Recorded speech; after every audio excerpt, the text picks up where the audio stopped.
என்னங்க சமையல்? Welcome to நலம் தானா வியூவர்ஸ். இன்னைக்கு போகா ரோல் செய்ய போகிறோம். வித்தியாசமானது. நம்ம பக்கம் அவல்னு சொல்லுவோம் இல்லையா, அதான் இது நார்த் இந்தியன் ஸ்டைலில் செய்ய போகிறோம். அவல் 1 கப்பு இதில் எடுத்து இந்த பாத்திரத்தில் போட்டு ஒரு தடவை கழுவிட்டு கொஞ்சம் தண்ணி தெளித்து நல்லா ஊற வச்சாச்சு. நல்லா 5 நிமிஷம் ஊற வைக்கணும். ஊற வச்சாச்சு. அப்புறம் அதில் 1/2 கப்பு கடலை மாவு வெறும் வாணலியில் வறுத்து வச்சுருக்கேன். இப்போ அதை போட்டுருவீங்களா? வறுத்ததை ஆற வச்சிடணும். ஆற வச்சதுக்கப்புறம் இந்த போகாவில்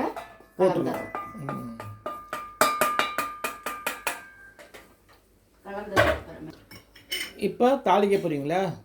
தாளிக்கிறதுனா அந்த சீசனிங் பண்ணுறதுக்கு இதில் போட்டு பிசைகிறதுக்காக. ஓஹோ, சும்மா ரோல் பண்ணால் டேஸ்ட் இருக்காது இல்லையா? ஆமாம். அதுக்காக எண்ணெய் கொஞ்சம் ஊற்றி வானலிலையும் வச்சுக்கலாம். இது கொஞ்சமாக வெங்காயம் போட்டுக்கிறதுனால தாளிக்கிற கரண்டிலேயே நான் வச்சுருக்கேன். எண்ணெய் காஞ்சதுக்கு அப்புறமேலு ஜீரகம்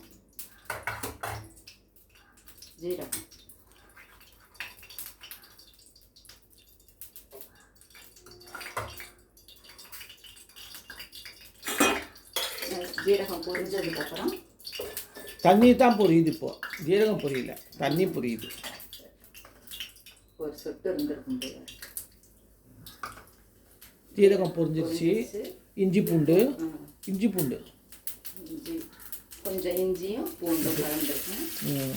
வெங்காயம் ஒரு மீடியம் சைஸ் வெங்காயம் சின்னதாக கட் பண்ணி இதில் கலந்தாச்சு.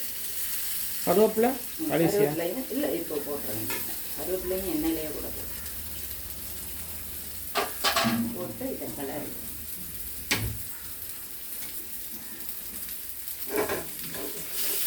இதை கொஞ்சம் 3/4 பாகம் வதக்கிக்கணும். எண்ணெயில் வேறு டீப் ஃப்ரை பண்ணுவோம், அதனால் இது கொஞ்சம் குறைச்சி முக்கால்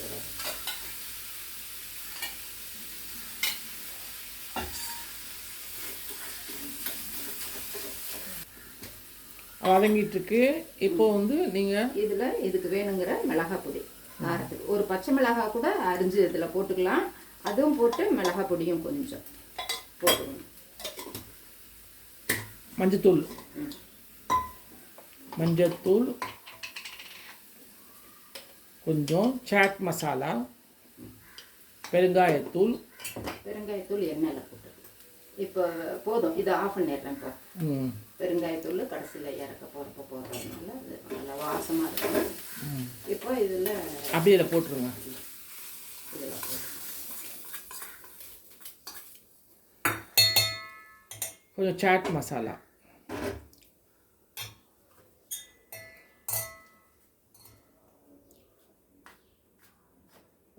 அவ்வளோதான் கணக்கு. இந்த கொஞ்சம் புளிப்பு வாசம் இருக்கும்.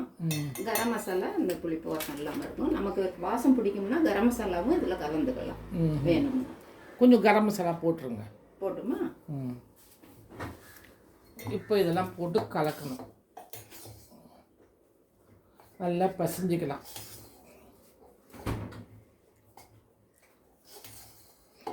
பச்சை மிளகா வேணுன்றவங்க பச்சை மிளகா சேர்த்துக்கலாம்.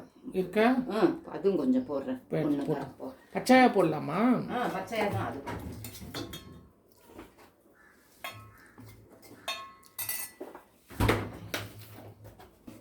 உப்பு கொஞ்சம் இதுக்கு போட்டுக்கணும்.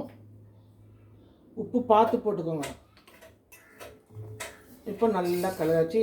எண்ணெயை வந்து காயுது, எண்ணெய் சட்டியில் எண்ணெய் காயுது. இப்போ பச்சை மிளகா போட்டுட்டாங்க. பொடியாக அரிஞ்சது கையில் பசஞ்சிக்கலாம்.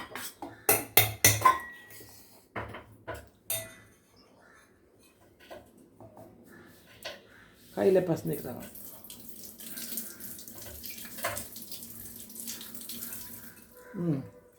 பசங்க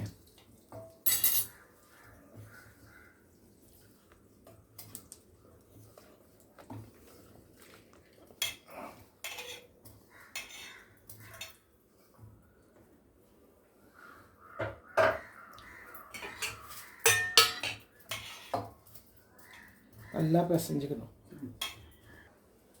இது மாதிரி ரோல் மாதிரி செஞ்சு எண்ணெயில் டீப் ஃப்ரை பண்ணி எடுக்கணும்.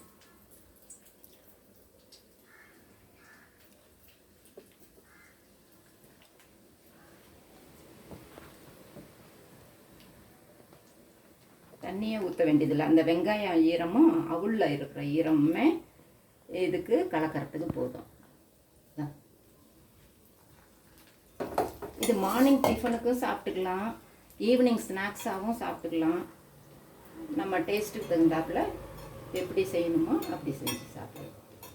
இது மாதிரி செஞ்சு கொடுத்தா பிள்ளைங்கள்லாம் இஷ்டமாக சாப்பிடுங்க. அவள் சாப்பிடாதவங்க கூட இது மாதிரி செஞ்சு சாப்பிடுங்க.